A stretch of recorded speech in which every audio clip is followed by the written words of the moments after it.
สภาแห่งชาติได้กำหนดเวียกงาน 13 เวียกต้นต่อและแบ่งการปฏิบัติออกเป็น 4 บาท 9 เพื่อกะเกียมให้แก่การเลือกตั้งสมาชิกสภาแห่งชาติสุดที่ 10 และสภาประชาชนแขวงสุดที่ 5 ในวันที่20พฤศจิกายน2025อยู่ที่หอสภาแห่งชาติทานสุบันสวบุตรประธานกรรมาธิการเวียกงานสมาชิกสภาแห่งชาติได้ตั้งหน้าคณะกรรมการเลือกตั้งระดับชาติขึ้นรายงานการกะเกียมเลือกตั้งสมาชิกสภาแห่งชาติสุดที่ 10 และสมาชิกสภาประชาชนแขวงสุดที่ 5 ต่อกองประชุมสมัยสามัญเทื่อที่ 10 ของสภาแห่งชาติสุดที่ 9 ซึ่งให้ฮู้ว่าภายหลังมีมติของคณะประจำสภาแห่งชาติและดำรัสของประธานประเทศอย่างเป็นทางการแล้วคณะกรรมการเลือกตั้งระดับชาติได้ดำเนินกองประชุมครั้งปฐมฤกษ์ของตนขึ้นเพื่อพร้อมกันเสื่อมซึมมติของกรมการเมืองศูนย์กลางพรรคฉบับเลขที่26/กมสพลงวันที่12กันยายน2025และแจ้งการ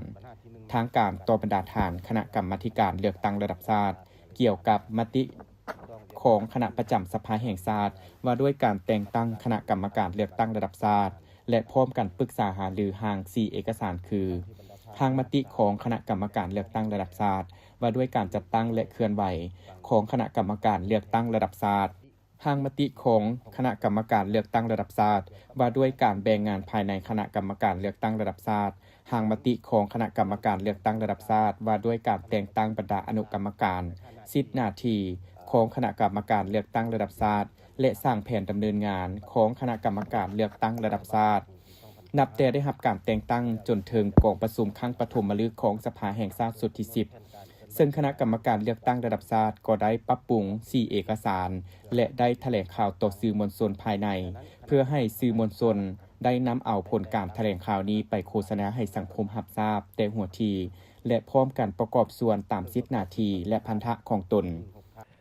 1.1 ปฏิบัติตามแผนดำเนินงานของคณะกรรมการเลือกตั้งระดับชาติฉบับเลขที่02/คลสลงวันที่3พฤศจิกายนปี2025ได้กำหนดเวียกงานต้นต่อจำนวน13หน้าเวียกและแบ่งการปฏิบัติออกเป็น4บาท 9ดังนี้บาท 9 ที่ 1เริ่มต้นปฏิบัติแต่เดือนตุลา5ต้นเดือนพฤศจิกถือว่าในบาท 9 นี้มี9เวียกต้นต่อคือการแต่งตั้งคณะกรรมการเลือกตั้งระดับชาติแต่งตั้งอนุกรรมการต่างๆถือว่าเวียกดังกล่าวนี้เป็นพวกเราได้เฮ็ดสำเร็จไปแล้วการกะเกียมด้านงบประมาณกะเกียมออกคำแนะนำให้แก่คณะพรรคนครหลวงแขวงและคณะประจำสภาประชาชนขั้นแขวงเพื่อกะเกียมเวียกงานต่างๆการพันขยายมติของกรมการเมืองศูนย์กลางพรรคออกเป็นนิติกรรมของคณะพรรคท้องถิ่นเพื่อนำภาษีนำให้สอดคล้องตามจุดพิเศษและเงื่อนไขของท้องถิ่นตนการแต่งตั้งคณะกรรมการเลือกตั้งระดับท้องถิ่นการกำหนดแผนดำเนินงานและอื่นๆอันนี้เป็นบาท 9 ที่ 1ซึ่งมาฮอดปัจจุบันนี้ข้าพเจ้าขอรายงานต่อกองประชุมเพิ่มเติมว่าอนุกรรมการของคณะกรรมการระดับชาติที่ได้รับการแต่งตั้งก็ได้ห่างห้ากะเกียมปัญหาต่างๆหนึ่งในนั้นแม่นคำแนะนำให้แก่คณะพรรคก็คือคณะประจำสภาแห่งชาติเพื่อการแต่งตั้งคณะกรรมการระดับท้องถิ่นบาท 9 ที่ 2แม่นพวกเขาจะเริ่มจัดตั้งปฏิบัตินับแต่เดือนพฤศจิกนี่แหละเดือนพฤศจิกนี้ถึงเดือนธันวาซึ่งกำหนดอยู่8เวียก1แม่นจัดตั้งการเสื่อมซึมบรรดาเอกสารต่างๆดังที่ท่านเจริญเนี่ยเปาเฮอได้เสนอไปแล้วประกาศวันเลือกตั้งประกาศจำนวนผู้สมัครรับเลือกตั้งและจำนวนสมาชิกสภาแห่งชาติสุดที่ 10และสมาชิกสภาประชาชนขั้นแขวงสุดที่5การเก็บกรรมสถิติพลเมืองผู้มีสิทธิเลือกตั้งและอื่นๆตามที่ฮู้นี้ถือว่าย้อนความเป็นห่วงเป็นใยคณะประจำสภาแห่งชาติพวกเราก็ได้มีคำแนะนำไป5ท้องถิ่นเป็นต้นเป็นการกวดกาคืนบรรดาอุปกรณ์รับใช้ที่พวกเราได้ดำเนินการเลือกตั้งมาในสุดก่อนซ่องเป็นการค้นคว้ากะเกียมเบื้องต้นการเก็บกรรมสถิติพลเมืองและเวียกอื่นๆอันนี้บาท 9 ที่ 3แม่น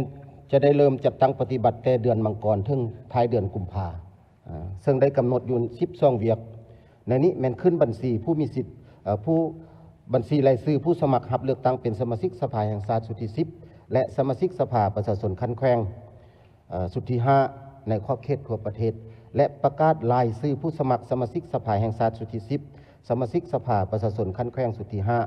5ประกาศจำนวนผู้มีสิทธิ์เลือกตั้งจัดพิมพ์และจัดส่งรูปประวัติผู้สมัครรับเลือกตั้งบัตรลงคะแนนเสียงและดำเนินการปอนบัตรตามกำหนดเวลาที่ได้กำหนดที่ได้วางไว้และบัตรเก่าต่อมานี้แม่นบัตรเก่าที่4บัตรเก่าที่4นี่แม่นภายหลังสำเร็จการปอนบัตรเลือกตั้งก็จะได้ซุ่มใส่ในการนับคะแนนเสียงรวมทั้งการกะเกียมกองประชุมทอดทอนบทเรียนกะเกียมกองประชุมครั้งปฐมฤกษ์ของสภาแห่งชาติสุดที่10และกองประชุมครั้งปฐมฤกษ์ของสภาประชาชนขั้นแขวงสุดที่5ตามการคาดคะเนเบื้องต้นก็ข้อรายงานให้แก่บรรดาทานว่ากองประชุมครั้งปฐมฤกษ์ของสภาแห่งชาติสุดที่10ก็แม่นภายหลังสำเร็จการเลือกตั้ง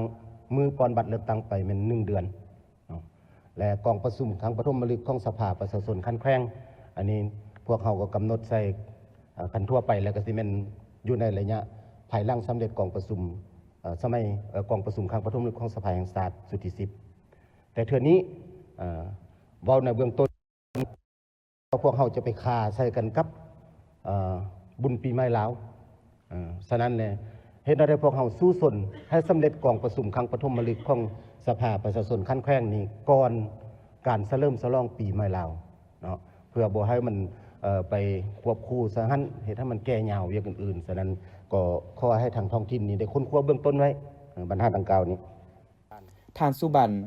สวบุตรยังได้รายงานให้ฮู้เกี่ยวกับมาตรการจัดตั้งปฏิบัติซึ่งประกอบมี5มาตรการที่สำคัญเพื่อรับประกันให้แก่การกะเกี่ยมการเลือกตั้งสมาชิกสภาแห่งชาติสุดที่10และสมาชิกสภาประชาชนแขวงสุดที่5บรรลุตามจุดประสงค์และคาดหมายที่วางไว้